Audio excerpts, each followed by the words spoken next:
Hello everyone, मैं बीना सैनी आप सभी का सैनी संस्कृत क्लासेस में स्वागत करती हूँ।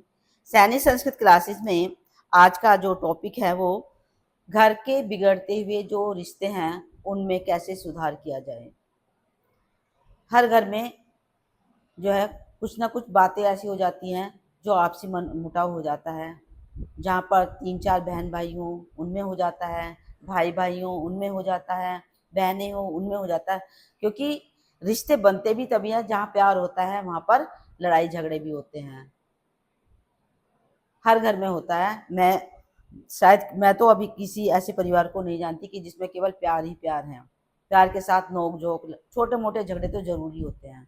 लेकिन हम लोग क्या करते हैं कि अपने घर की छोटी छोटी बातों को अपने घर में ना बैठकर अपनी फ्रेंड से, अपने दोस्तों से, अड़ोस में पड़ोस में जाकर जो है उन बातों को शेयर करते हैं। और उन बातों को शेयर करने का मतलब है कि तुमने बिना माचिस के ही अपने घर में आग लगा ली। जो तुम्हारे रिश्ते थे एक अच्छे प्यारे, उन रिश्तों में आपने बिना दिया जलाई के ही आग लगा ली। इसलिए जो है कुछ मैंने पॉइंट्स बनाए हैं कि अपने घर के मामलों में दूसरों से सलाह ना ले। क्योंकि जो तुम्हें सलाह दे रहा है भाई वो ज़्यादा बुद्धिमान है। इतनी बुद्धि तो आपके पास भी होगी। आपको अच्छे से पता है अपने बहन भाइयों का, अपने परिवार वालों का कि उनकी मेंटिलिटी क्या है। और बचपन से देखते आ रहे होंगे, उसका सॉल्यूशन भी निकालते आ रहे होंगे। लेकिन बड़े होते ही ऐसा क्या हो गया कि उसका सॉल्यूशन अब आप नहीं ढूंढ सकते हो।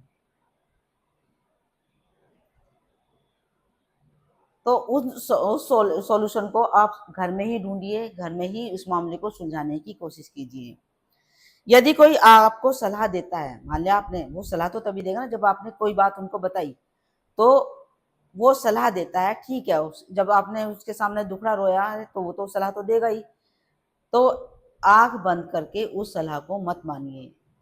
यदि सही लगे, थोड़ा बहुत उसमें कुछ लगे तो ही उसकी ओर सोचिए, वरना मेरे ख्याल में तो सोचना भी बंद कीजिए। जो भी है उसका जो सॉल्यूशन है वो आप ही के पास है, आपकी फैमिली के पास है। दूसरा है कि किसी ने आपको सलाह दे दी और फिर ये सोचो कि अगर जो हमने इसकी सलाह नहीं मानी तो वो बुरा मान जाएगा। वो बुरा मान जाएगा, वो उसको उसकी नाराजगी दूर करने के लिए क्या आप अपने घर में आग लगा लेंगे? नहीं, नहीं लगाओगे ना। भाई बुरा मान रहा है तो माने, हमें सही नहीं लगा तो हम नहीं मान रहे बात को। कोई जरूरी थोड़ा है कि तुमने सलाह दे दी है। आप किसी केस के लिए वकील के पास भी जाते हो, वकील आपको कोई सलाह देता है तो आपको नहीं पसंद आ रही है तो आप वकील को बोलोगे। ये वापसी में तो वकील कोई दूसरा रास्ता ढूंढेगा, वो पसंद नहीं आ रहा तीसरा रास्ता ढूंढेगा। लेकिन वो ढूंढने का रास्ता उसका है।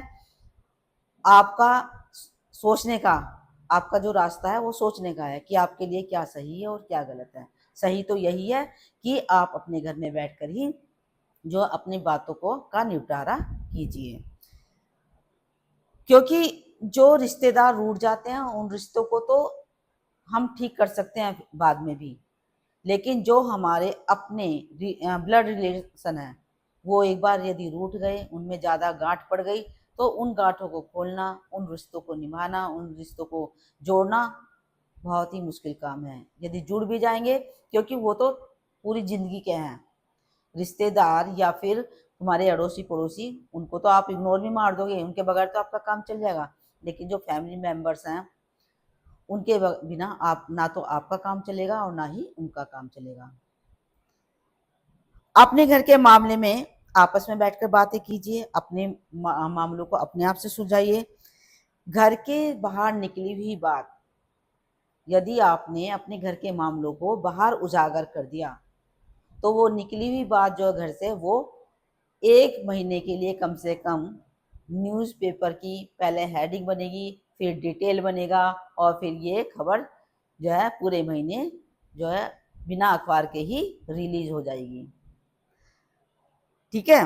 फिर है कुछ लोगों को आदत होती है कि जरा सा पता चला कि इनके घर में कोई दिक्कत हो रही है तो वो इधर से उधर से कुछ बातें कलेक्ट करेंगे, कुछ यदि परिवार के लोग मिल गए उनसे इधर उधर की बात करके पूछने की कोशिश करेंगे कि भाई क्या हुआ, और बड़े भोले बनकर उस बात को जो है पूरी तरह से निकालने की कोशिश करेंगे। परिवार में भी कुछ लोग मतलब होते हैं, कुछ तो बताते नहीं हैं, कुछ ऐसे होते हैं कच्चे से बेचारे, वो बोल देते हैं कि ऐसा हुआ है। तो वो क्या करते हैं, जो पूछ रहा है तो वो घर के मामलों में घुसने की कोशिश करते हैं, उसको बिन मांगी सलाह देना शुरू कर देते हैं। तो ऐसे लोगों को किक मारने की आदत डालिए, उसको सीखिए कि उनको कैसे किक मार के हटाया जाता है।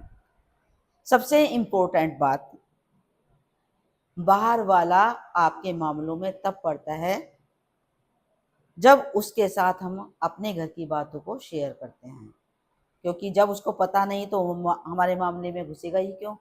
और जब हम उनको सारे अपने घर की सारी बातें बता रहे हैं तो भैया वो तो इंटरेस्ट लेकर जो है पूरी तरह से तुम्हारे घर में जो है पेट्रोल का काम करेगा, माचिस का काम करेगा।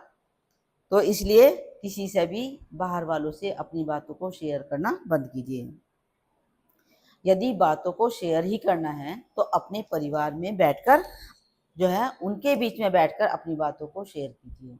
कुछ आपने ऐसा कर दिया है कि आपको लगेगा कि मेरी हंसी उड़ सकती है, मेरा मजाक बन सकता है, तो मैं तो यही कहना चाहूँगी कि यदि ऐसा भी है तो वो मजाक, वो हंसी आपकी अपनी फैमिली के बीच में होगी, लेकिन जो तुम्हारी समस्या उसका सॉल्यूशन भी फैमिली के पास ही होगा। बाहर आप बताएंगे हंसी तो बाहर भी उड़ेगी, बस अंतर ये होगा कि बाहर वाले तुम्हारे सामने नहीं हंसेंगे, बाद में हंसेंगे, लेकिन सॉल्यूशन वो नहीं कर देंगे। सॉल्यूशन तो आपके परिवार में ही मिलेगा, आपको आपके पास ही मिलेगा। इसलिए अपनी हर बात को किसी और के सामने उजागर करने की कोशिश मत कीजिए। एक पुरानी कहावत है, बचपन से सुनती आ रही हूँ कि अपना मारे छाया में डाले, छाया यानी के शेड है, छाया में डाले और दूसरा मारे तो धूप में डाले। कि अपने को यदि गुस्सा भी आना, अपने परिवार अपने मतलब ब्लड रिलेशन कह दो, तो उन्हें यदि गुस्सा आ रहा है वो आपको मारेगा भी तो ऐसा मारेगा कि आपको ज़्यादा चोट ना लगे, वो ये मतलब उसके दिल में ये रहेगा कि ज़्यादा चोट ना लगे। और यदि मार भी दिया इतना तो वो फिर भी तुम्हारी मल्लम पट्टी के लिए तैयार रहेगा, मारेगा पीटेगा, गुस्सा उतार देगा, उसके बाद तुम्हें ले जाकर डॉक्टर को भी दिखाएगा, तुम्हारा पूरा इलाज भी कराएगा और उसके बाद सॉरी भी बोलेगा, अपना दुख भी व्यक्त करेगा कि मुझे गुस्सा आ गया था, मैंने हाथ उठा दिया। लेकिन दूसरा व्यक्ति यदि कोई मारेगा आपको आपकी गलती पर, तो वो ना तो छाया में डालेगा, ना ही तो आपको डॉक्टर के यहाँ लेकर जाएगा, ना ही कोई दुख व्यक्त करेगा, मारेगा पीटेगा, फेंक कर चला जाएगा। अब जिंदे रहो या मरो, उसे उससे कोई मतलब नहीं है। क्यों नहीं मतलब? क्योंकि उसका आपके साथ कोई ब्लड रिलेशन नहीं है। इसलिए अपने घर में अपने लोगों से बात करने पर आपकी इज्जत पर बट्टा नहीं लगेगा, आपकी कोई बेइज्जती नहीं होगी, बल्कि जो दूसरे लोग हैं, दूसरी प्रवृत्ति के लोग हैं, उनके सामने आप बातें शेयर करते हैं तो आपकी इंसल्ट होनी निश्चित है। ये जो है 100% सत्य है। क्यों इंसल्ट है? क्योंकि वो सामने कुछ नहीं बोलेंगे लेकिन आपकी इतनी इज्जत, इतनी धज्जियां उड़ाएंगे इज्जत की कि आपको जब बाद में पता चलेगा तो आपको इतना दुख होगा कि मतलब आप बर्दाश्त भी नहीं कर पाएंगे। तो अपनी घर की बातों को अपने तक ही सीमित रखिए, बाहर के लोगों के साथ शेयर मत कीजिए। शेयर कीजिए तो अच्छी बातों को शेयर कीजिए, या अच्छी बातों को शेयर, आपकी खुशियाँ हैं तो उनको भी शेयर यदि बाहर वालों लोगों के साथ करते हैं तो उन्हें भी उसका कोई फ़र्क नहीं पड़ेगा जितना कि अपने घर के लोगों को पड़ेगा। तो इसी के साथ अपनी इस वीडियो को मैं यहीं पर स्टॉप करती हूँ। Thank you.